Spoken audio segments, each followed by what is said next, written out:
Compassion versus cruelty. Compassion versus cruelty. What defines true greatness, cruelty or compassion? Cruelty may spread fear, but compassion may spread love. A cruel ruler can force obedience, but never loyalty.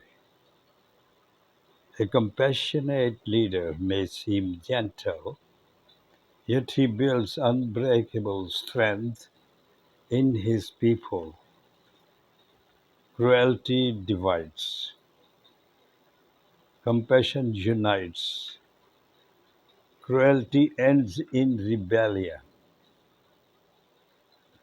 compassion ends in legacy.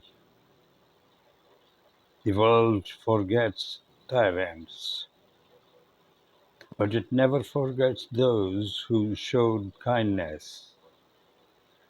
For compassion is the language of the heart, and it is the heart that remembers forever. That's it.